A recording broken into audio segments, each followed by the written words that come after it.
श्रीमहागणाधिपतये नमः। सदाशिवसमारम्भां शङ्कराचार्यमध्यमाम् अस्मदाचार्यपर्यन्तां वन्दे गुरुपरम्पराम्। अपारकरुणासिन्धुं ज्ञानदं शान्तरूपिणम् श्रीचन्द्रशेखरगुरुं प्रणतोऽस्मि मुदान्वकम्। देवे देहे च देशे च भक्त्यारोग्यसुखप्रदम् उदपामरसंसेव्यं तं श्रीजयेन्द्रं नमाम्यहम्। नमामः शङ्करान् वाक्यविजयेन्द्रसरस्वतीं श्रीगुरुं शिष्टमार्गानुनेतारं सन्मतिप्रदम्। सर्वमङ्गलमाङ्गल्ये शिवे सर्वार्थसाधिके शरण्ये त्र्यम्बके देवी నారాయణి నమోస్తుతే. సజ్జనులందరికీ కూడా భక్తిపూర్వక నమస్కారాలు. ఈరోజు ఈ యొక్క క్రోధినామ సంవత్సరం యొక్క చివరి రోజు. రేపు విశ్వావసునామ సంవత్సరం, నూతన సంవత్సరం యొక్క శుభాకాంక్షలు అందరికీ కూడా. ఈ యొక్క సంవత్సరంలో మనం సత్సంగాన్ని ప్రారంభించుకున్నాం. భగవద్గీత సత్సంగం అనేటువంటిది ఇది చాలా గొప్ప విషయం.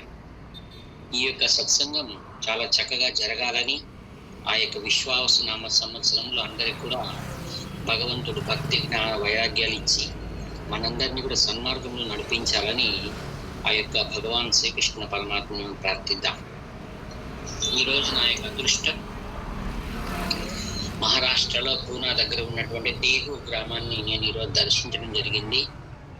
దేహు గ్రామం భక్త తుకారాం యొక్క జన్మస్థానం. దాని గురించి సత్సంగంలో మరలా కొద్దిగా చెప్తాను. ఈరోజు సత్సంగంలో ప్రవేశిద్దాం. 61వ శ్లోకం. మంచి యొక్క గీతా రహస్యంలో ఆమె ఎలా పథకాలు కూడా పెట్టింది. రమ్య గారు ప్రతిరోజు కూడా పెడుతున్నారు. దాన్ని ఆ శ్లోకం ఎలా చదవాలి చక్కగా ఉంది. దాన్ని మనం అలవాటు చేసుకుంటే చాలు. మరలా నేను నేర్పించే అవసరం లేదని నాకు అనిపించింది. కావున నేను ముఖ్యతః అలానే గీతా శ్లోకంలోకి వెళ్ళిపోతాను. తాని సర్వాణి సంయమ్య యుక్తాసీన మత్పరః వశేంద్రియాణి తస్య ప్రజ్ఞా ప్రతిష్ఠితా. తాని సర్వాణి సంయమ్య యుక్తాసీత మత్పరః వశేహి యస్యేంద్రియాణి తస్య ప్రజ్ఞా ప్రతిష్ఠితా. ఈ యొక్క వెనకటి శ్లోకాల్లో మనకి అందరికి కూడా భగవంతుడు ఇంద్రియముల యొక్క వాటిని నియమించే విధానాన్ని బాగా ఒత్తి పలుకుతున్నాడు ఆయన. ఇంద్రియములు ఇంద్రియములు ఇంద్రియములు ఇంద్రియములు మరియు మనస్సు మరియు బుద్ధి, చిత్తము, అహంకారం, ఇవి 4 ప్రధానమైందండి.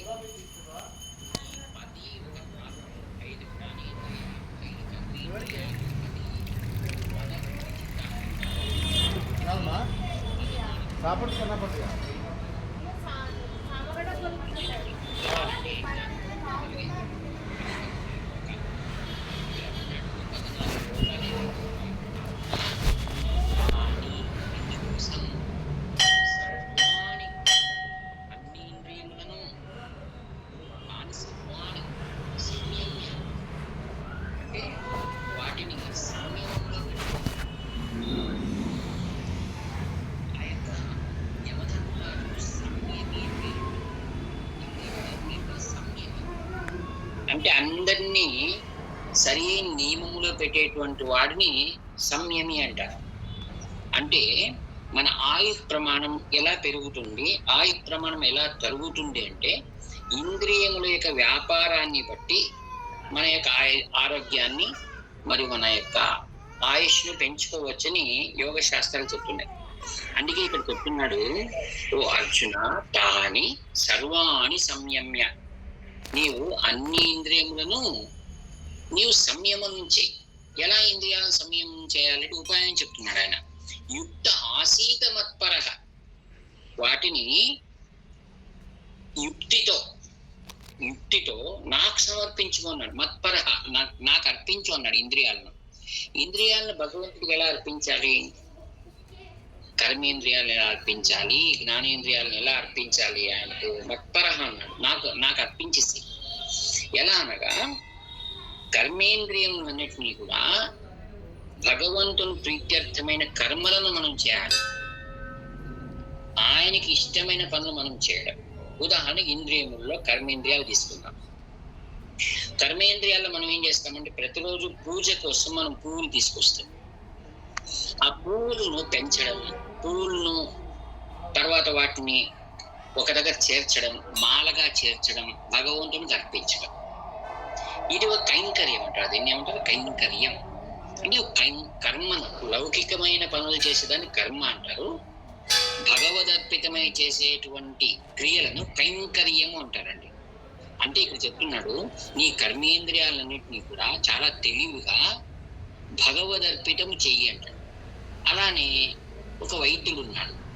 వైద్యుడు ఒక శస్త్రచికిత్స చేసేటప్పుడు ఇంద్రియములు స్వాధీనంలో పెట్టుకుని చేయాలి. అతను ఏదైనా కొద్దిగా కొల్ల ప్రమాణం ఏదైనా తగ్గిందనుకోండి, ఎక్కువ తక్కువలైనా ఒక జీవి యొక్క ప్రాణము హరించిపోతుంది. అందుకే వాళ్ళు చాలా జాగ్రత్తగా వాళ్ళు ఆ యొక్క శస్త్రచికిత్స చేస్తారు. ఉదాహరణ కంటి ఆపరేషన్ నాకు చేశారు. వారు ఎంతటి శ్రద్ధగా చేయాలంటే కన్ను చాలా ముఖ్యమైనది. కన్ను పోతే మరి రాదు. కావుననే అది కూడా కర్మనే, దృష్టి ఇచ్చేటువంటి కర్మ అది. కావున చెప్తున్నాడు, నా యొక్క పాదముల పైన, నా యొక్క కర్మల పైన, నేను చేసినటువంటి లీలల పైన నీ మనసును దృష్టి పెట్టి భక్తి శ్రద్ధలతో నన్ను సేవించు. ఆ దానివల్ల నీ యొక్క ఇంద్రియములు నీ స్వాధీనం అవుతాయి. అలా సంయమము కాగలవు అని చెప్తున్నాడు అన్నమాట. దాన్నే ప్రహ్లాదుడు అంటాడు, భగవంతుని నామం వినేటువంటి చెవులు అవి చెవులు కానీ మిగతావి చెవులు కాదు. భగవంతుని యొక్క పుష్పముల అంటే నిర్మాల్యం అంటారు. ఆ నిర్మాల్యముల యొక్క తులసి దళముల వాసన చూసేటువంటిది ముక్కు. తీర్థం సేవనం చేసేటువంటిది నాలుక. అలా ఆయన వర్ణిస్తాడు. అంటే కర్మేంద్రియాలు, జ్ఞానేంద్రియాలు ఏవైతే ఉన్నాయో అవి భగవంతునితో అనుసంధానం చేసుకుంటూ ఉండాలి. అలా అనుసంధానం చేసుకుంటున్నప్పుడు ఏమవుతుందంటే అవి పెద్దవారి దగ్గర ఈ ఇంద్రియాలు సంయమంగా ఉంటాయి. భగవంతుని దగ్గర ఇవి పెద్ద ఆఫీసర్ దగ్గర ఎలా కింద వాళ్ళందరూ కూడా వినయంగా ఉంటారో, భగవంతుని సేవలో ఈ యొక్క ఇంద్రియాలను నియమిస్తే అవి ఏ ప్రయత్నం లేకనే అవి అతి సులభంగా మన స్వాధీనానికి వస్తాయి. ఇది ఉపాయం అని చెప్తున్నాడు ఆయన. అందుకే వసేహి యస్యేంద్రియాణి, ఎవడైతే ఎలా భగవదర్పితము చేసినటువంటి ఇంద్రియములను ఏవైతే ఉన్నాయో అలా చేసిన వాడి యొక్క ఎవడి ఇంద్రియము ఇలా నేర్పరితనంతో యుక్తితో ఎవడు స్వాధీనం చేసుకుంటాడో వాడికి ఏమవుతుందట, తస్య వాడికి ప్రజ్ఞా ప్రతిష్ఠిత, వాడిలో వివేకం అనేటువంటిది ఎప్పుడు మేల్కొని ఉంటుందట. వివేకం, జ్ఞానము మేల్కొని ఉంటుందట, అది నిద్రపోదు. ఎప్పుడు జ్ఞానం నిద్రపోతుంది? నీవి ఇంద్రియములను పని చేయించకుండా వదిలితే, అంటే తమో గుణము లోపలికి చేరినప్పుడు. మనలో తమో గుణం చేరడం అంటే ఏమి? నిద్ర, ఆలస్యం, అజాగ్రత్త, ఇవన్నీ తమో గుణం. వాటిని పనిలోకి, లౌకిక పనుల్లో వినియోగించుకోవడమో లేక భక్తి మార్గంలో వినియోగించడమో చేసేటువంటి నేర్పరితనం ఏదైతే ఉందో అది కుశలత అంటారు దాన్ని. అందుకే భగవంతుడు ఒక దగ్గర ఉన్నాడు, నువ్వు వేదములు చదవడము మంచి పనే. వేదములు చదవడానికి నీకు లేకపోతే వేదము చదివేటువంటి వారి దగ్గరికి ఉండి విను, నీ యొక్క ఇంద్రియములు స్వాధీనానికి వస్తాయి. లేదా వేదములు చదివేటువంటి వారికి నువ్వు సహాయం చెయ్యి, అంటే సేవ చెయ్యి. అలానే దేవాలయంలో వెళ్తావు, గర్భగుడిలో మనం వెళ్ళి పని చేయలేము. ఆ యొక్క పురోహితుడికి ఏవైతే ఉందో మనం వెళ్ళి అక్కడ ఆయన అడగాలి, స్వామి మీకు ఏదైనా సహాయం చేసి పెడుతున్నా, నేను రాలేను కదా లోపలికి, చెప్పండి అంటే అతను మనకు చెప్తాడు, ఏమి ఈ పరిసరం అంతా కాస్త తుడిచి పెడతారా అండి, నేను ఆ సమయాన్ని నేను లోపల దేవుడికి ఉపయోగించుకుంటాను అంటాడు. లేక దేవుడి పాత్రలో దేవుడు వలసిన సామగ్రిను మనం శుభ్రం చేసి ఇచ్చామనుకోండి, అది కూడా లోపల అర్చకుడు ఏ విధంగా పూజ చేసిన ఫలితం ఎలా కలుగుతుందో వీడికి కలుగుతుంది అనమాట. దీనికి ఒక చిన్న కథను మీకు చెప్తే అర్థమవుతుంది, చెప్తాను. తస్య ప్రజ్ఞా ప్రతిష్ఠిత అన్నాడు. అందుకే భగవంతుడు ఒక దగ్గర భగవద్గీత అంటాడు, మత్కర్మ మత్కృన్ మత్పరమో. ఇదే మాటను మళ్ళీ చెప్పాడు ఆయన, మత్కర్మ కృన్ మత్పరమో ఇక్కడ అన్నాడు కదా, అలా అదే మాట అంటాడు, మత్కర్మ కృన్ మత్పరమో మద్భక్త, నా భక్తుడుగా ఉండు. సంఘవర్జిత, సంఘాన్ని వదులు అంటే విషయ సుఖాలపైన నీ యొక్క అటాచ్మెంట్ తగ్గించుకో. సంఘవర్జిత, నిర్వైర, ఎవరిని వైరం పెట్టుకో. ఎవరిని అంటే సర్వభూతేషు, ఒక చీమకు మొదలుకొని ఏ ప్రాణికి కూడా నీ వైరత్వాన్ని పెట్టుకోకు, వాటిని ప్రేమించు. సర్వభూతేషు యహ సమామేతి పాండవాన్, ఓ అర్జున, అప్పుడు నా మాట నువ్వు మారిపోతావు. అంటే భగవంతుడికి మనం గొప్ప గొప్ప పనులు చేయలేమనుకోండి, అప్పుడు సేవాభావంతో ఇంద్రియమును మనం స్వాధీనించి తెచ్చుకోవాలి. మీకు ఒక చిన్న కథ చెప్తే అర్థమవుతుంది. అన్నమయ్య ఒక పాట రాశాడు, తురుకచ్చి నంబి గురించి ఒక పాట రాశాడు. తురుకచ్చి నంబి ఒక భక్తుడు, ఆయన వైష్ణవ భక్తుడు. ఆయన ఏ ఊరు తెలుసా అండి? మద్రాస్. మద్రాస్ దగ్గర పూందమల్లి అని ఊరు ఉందండి. పూందమల్లి ఊరు కదా, కాలనీ ఇది. ఇప్పుడు మీరు వెళ్తే చెన్నైలో వెళ్తే పూందమల్లి బస్ స్టాప్ వస్తుంది, అదే కాలనీ అది. ఒకప్పుడు పూలు అమ్మేటువంటి వనం అక్కడ ఉంది కాబట్టి దాన్ని పూందమల్లి అంటారు అక్కడ వాళ్ళు. పూందమల్లిలో తిరుకచ్చి నంబి వాళ్ళ నాన్నగారికి వీరు ముగ్గురు అన్నదమ్ములండి. వాళ్ళ నాన్నగారు ఏం చేశారంటే తన పొలం ఏదైతే ఉందో ముగ్గురికి 2 ఎకరాలు పంచిచ్చారు. వాళ్ళిద్దరు కూడా మిగతా వారు రైతులుగా ఉండి పొలాలు చేసుకున్నారు, అంటే ఆహార వస్తువులు పెంచారు. ఈ తిరుకచ్చి నంబికి చిన్నప్పటి నుంచి దైవం పైన భక్తి. అతను ఏం చేశాడంటే పూల తోటను వేశాడు.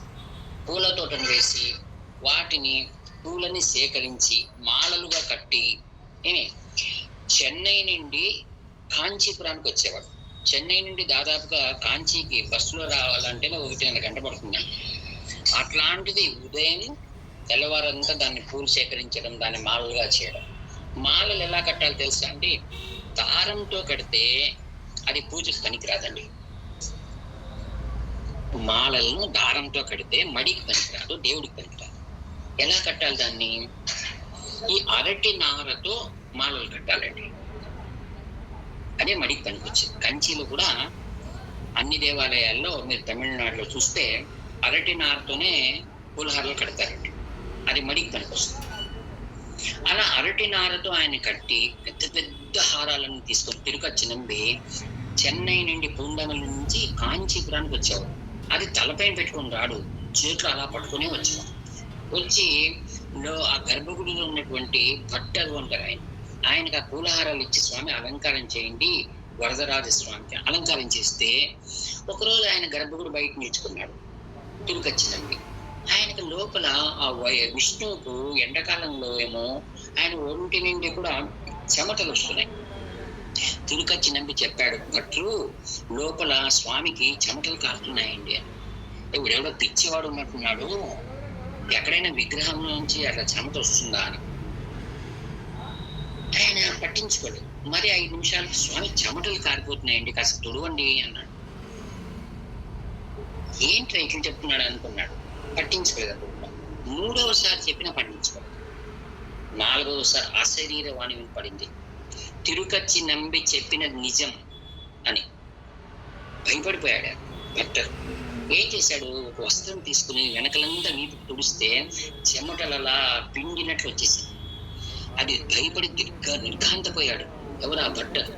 స్వామి నువ్వు సాక్షాత్ దైవమే ఉన్నావు, నేను ఇన్నాడు రాయిగా అనుకున్నాను దీన్ని, నీ మహావిష్ణువుని చూసి ఆయనే మాట్లాడాడయ్యా, నువ్వు లోపలికి వచ్చి నువ్వే అలంకారం చేయి అన్నాడు.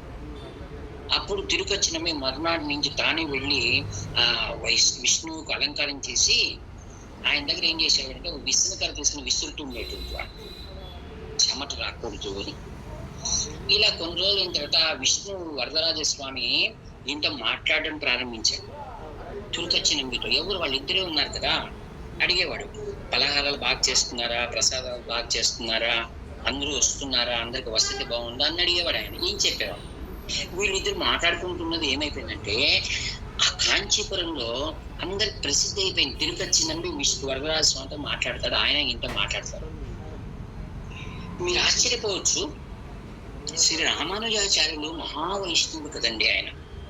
ఆయన వచ్చి ఒకసారి ఈ తిరుకచ్చి నంబి బయట ఉంటూ వెళ్ళి అడిగాడు, నాకు ఒక చిన్న పని చేసి పెడతారా అని. ఏమీని? నాకు వైకుంఠంలో స్థానం ఉందా అని అడిగాడండి. నేను కనుక్కొని చెప్తానండి ఆయన. మర్నాడు ఏం ఆలస్యమైంది రావడానికి అంటే, ఎవరో ఒక ఆయన నాకు కనపడ్డాడండి, నేను అడిగాడు, ఆయనకు స్థానం అంటూ ఉందా వైకుంఠంలో అంటే, తప్పకుండా ఉంది అని. ఆయనకు మా స్థానం ఇచ్చాము, ఆయన ఉంటాడు. మరి నాకు ఉందా అని అడిగాడు. నీకు లేదు అని. అదేం స్వామి, నేను అక్కడి నుంచి నీకు కులారాలు కట్టుకొస్తున్నాను, నీకు విసంతలతో విసురుతున్నాను, నేను సేవ చేస్తున్నాను, నాకు స్థానం లేదా అంటే, చూడు తిరుకచ్చి నంబి వినుబాగా, ఆయన నిన్ను గురువుగా భావిస్తున్నాడు. ఎవరు? రామానుజాచార్యులు. నన్ను గురువుగా స్వీకరిస్తానయ్యా, ఈ విషయం అడుగు అన్నాడు కదా. మరి ఎవరు గురువులు పొంది ఉంటారో వాడికే మోక్షం ఉంటుంది, వాడికి వైకుంఠంలో స్థానం ఉంటుంది, నీకు లేదు అని. చూడండి, అప్పుడు ఆయన ఏమన్నాడంటే, పెరుమాళ్ నీవే నాకు గురువు అన్నాడు ఆయన. పెరుమాళ్తోనే, వరదరాజస్వామితో అన్నాడు, నీవు నాకు గురువు అని. అలాగే అర్జునుడు, అతనికి ఎందుకు వైకుంఠంలో ప్రాప్తి కలుగుతుందన్నాడు? ఆయన 7వ శ్లోకంలో నన్ను శిష్యునిగా స్వీకరించన్నాడు. ఎవడైతే గురువు ఉండడో ఎవడికి, వాడి వైకుంఠంలో స్థానం లేదని, వాడికి మోక్షం లేదని బాగా తెలుసు. ఆ విధంగా ఈ సేవ అనేది ఉంది కదా, తిరుకచ్చి నంబి. మీరు నమ్మవచ్చు, ఆశ్చర్యపోవచ్చు, శ్రీ రామానుజాచార్యులు వారు 6 ప్రశ్నలకు తిరుకచ్చి నంబి వరదరాజస్వామిని అడిగి సమాధానం చెప్పాడట. 6 క్వశ్చన్స్. చూడండి,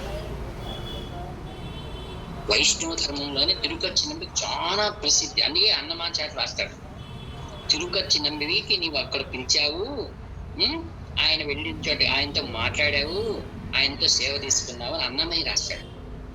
ఆ విధంగా ఇక్కడ ఏం చెప్తున్నాడంటే, తిరుకచ్చి నంబికి అంత గొప్పది ఎలా వచ్చింది అంటే, అతను వేదం చదువుకున్నాడా? లేదే. అతను పూండమల్లి నుండి పెద్ద పెద్ద పూలహారాలు అంత భక్తిగా తీసుకొచ్చి వరదరాజస్వామికి అర్పించేవాడు. దీని ద్వారా మనకేమర్థమవుతుంది? వసేహి యసేంద్రియాణి తస్య ప్రజ్ఞా ప్రతిష్ఠిత అన్నాడు. ఓ అర్జున, తాని అందుకోసం సర్వాణి అన్ని ఇంద్రియములను, అంటే 5 జ్ఞానేంద్రియాలు, 5 కర్మేంద్రియాలు, మనస్సు, ఈ 11 ఇంద్రియాలు. అర్థమైందా? 11 అంటే ఏకాదశి అదే. తాని సర్వాణి సంయమ్య యుక్తాసీత మత్పరః, యుక్తితో. మరి వారి అన్నదమ్ములు తిరుకచ్చిన అన్నదమ్ములు మాత్రం మిగతా వారు ఏం చేశారు? 2 ఎకరాలు ఏం చేశారు? పొలం పండించుకొని ఆహార ధాన్యాలు తిన్నారు. వాళ్ళకి వరదరాజస్వామితో అటువంటి కైంకర్యం లభ్యమైందా? కాలేదు. ఈరోజు చరిత్రలో వాళ్ళ అన్నదమ్ముల పేర్లు మాట్లాడతామా? లేదు. తిరుకచ్చి నంబి గురించి ఎందుకు ఇలా చెప్పుకుంటున్నాం మనం? వైష్ణవ క్షేత్రమైన వరదరాజస్వామి ఆయనతో మాట్లాడాడు. కావున ఇక్కడ అంటున్నాడు, అందుకే ఓ అర్జున, ఇంద్రియముని ఎవడు స్వాధీనం చేసుకోలేడో వాడి బుద్ధి నేరుగా ఉండదండి. మనం ఎందుకు ఈరోజు ప్రజలకు మెంటల్ అవుతున్నారు అందరూ తెలుసా మీకు?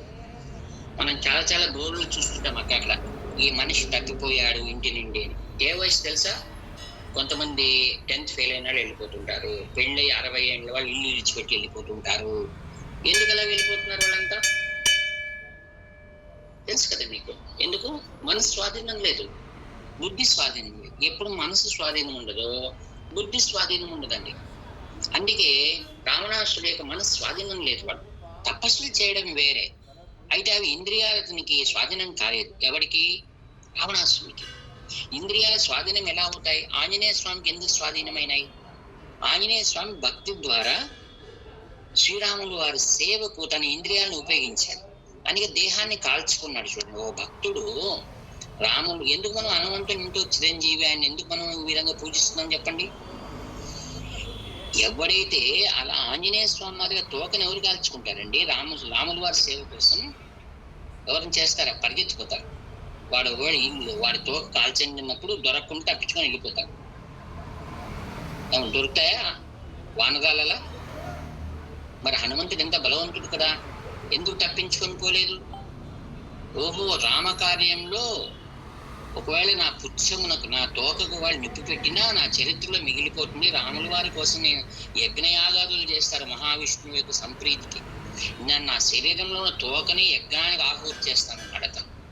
చూడండి, అంటే శరీరాలనే అగ్నికి ఆహుతి చేసుకున్న వాళ్ళు చాలా మంది ఉన్నారండి దేశంలో, ప్రపంచంలో, మన దేశంలో. వాళ్ళందరూ మోక్ష పదవిని పొందారండి.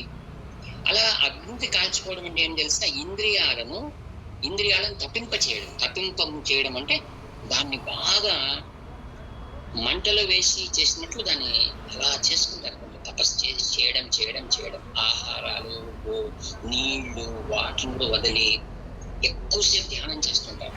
అందుకే ఇక్కడ భగవంతుడు సంసారస్తులైన మనకందరికీ ఉపాయం చెప్తున్నాడు ఆయన. మీరందరూ ఏం అడవులకు వెళ్ళకండి, హఠయోగాలు చేయకండి. హఠయోగాలను మన యొక్క యోగంలో అంతగా దానికి ప్రఖ్యాతి లేదండి. హఠయోగం ఎవరో చేస్తారు, వాళ్ళకి కదా, మనకు లేదు. మనకేం చెప్పారంటే యుక్తితో ఇంద్రియాలను స్వాధీనం చేసుకోండి. యుక్తితో అంటే బుద్ధికి చెప్పాలి, ఈ బుద్ధి ద్వారా ఇంద్రియాలకు చెప్పాలి. ఎట్లా చిన్నపిల్లలకి మనం చెప్తాం కదా, నైవేద్యం చేస్తుంటే తినరాదు, పూజ అయిన తర్వాత నువ్వు తినాలి.